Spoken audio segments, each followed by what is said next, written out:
thank Governor Youngkin, not just for his leadership, but for showing me around today. I think, unfortunately, it's hard to really appreciate the scale of the tragedy until you come and see it with your own eyes, and I was able to do that today. I think the biggest thing that I take away from this is, one, people need a lot of resources to rebuild the water system, to rebuild the roads, to put power back on, to restock people's refrigerators.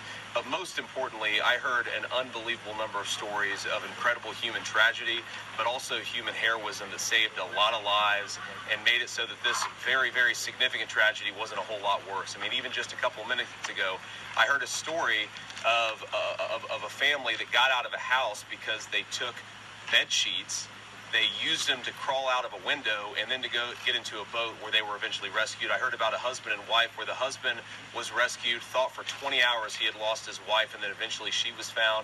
It really is miraculous, but also a testament to the incredible human courage of the people of Damascus, that there wasn't any loss of life, but of course there was a lot of loss of property and a lot of loss of other things too.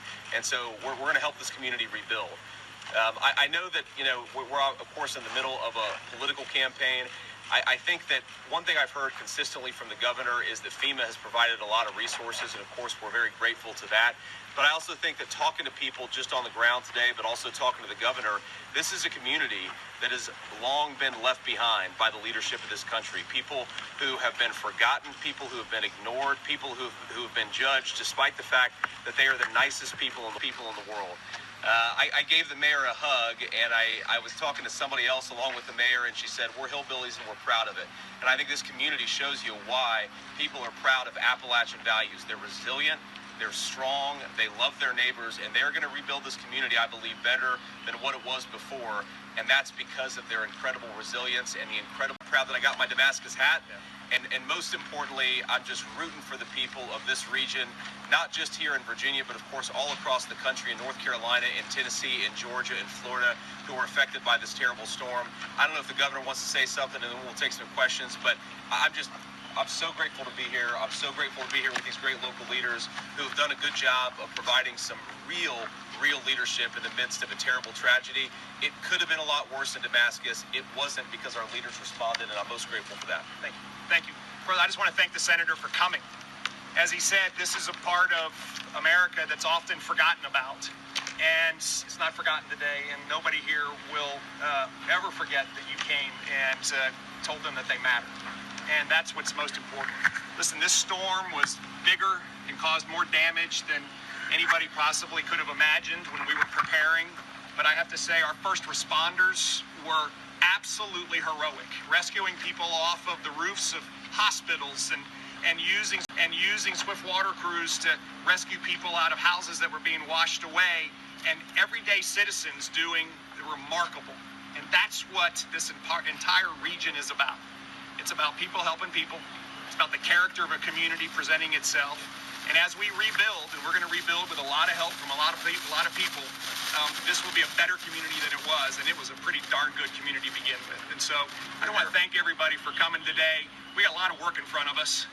We're through the stage where people's lives are at risk, but that doesn't mean we're not through the hard work. And so this is not a 24-hour or 48-hour ordeal. This is going to be months and years of hard work to put everything back together again. So I look forward to all of you coming back and giving us a chance to show what Damascus and what Southwest Virginia is all about, because it's going to be better than it is today. Amen. Great. You guys want to ask They might want to ask a few questions, then we'll go say hello to them. Yeah, maybe we'll just take a few questions, guys, from me or anybody else. Senator, will you support the call for Congress to go back into session and pass an emergency appropriations package for the communities affected by Helene? Yes, ma'am. Of course, we're going to support that rebuild. There are, of course, still a lot of communities that are in that most critical phase, especially North Carolina, where they're trying to rescue people. That's, of course, I think where we should focus our nation's time and attention. And look, once we do that, we are absolutely going to do what we can to help this community and communities all across Appalachia rebuild. What the governor said about the first responders, I mean, this is hard work. These guys are glad to do it. They're thrilled to be able to support their communities. But when you talk to people in the midst of a tragedy like this, it is not easy to work long shifts dealing with the most human tragedy. They're doing a great job of it, and we got to make sure they get the resources they need to rebuild. And like the governor said, make this community even better than it was before, and it was a hell of a great community before the storm. Senator, how do we make sure that communities like Damascus aren't forgotten after the initial wave of support from the federal government and media attention? You know, I think what I've learned in my brief time in public service is the only way that communities like Damascus aren't forgotten is if leadership actually does their job. And look, this is not going to be the last time that I come to Damascus. Hopefully the next time it'll be as vice president when this community is rebuilding. But the governor's not going to let people forget about this community. We're not going to let people forget about this community. And that is ultimately how you keep the focus on the people who need it the most. You just got to provide leadership. And we saw this in Ohio when we had the East Palestine train disaster. There's this initial influx of interest, and then all of a sudden the cameras leave, the politicians leave, and everybody ignores that community. We're not going to let that happen to the people who've been affected by this storm, but it is going to take leadership. And look, I'm not here to beat up on anybody, but I think when I talk to people on the ground, the one thing that I think the current administration could be doing a whole lot better is making people feel like they matter. For so long, this community's been ignored, and they feel like their government is ignoring them once again. We have got to change that. These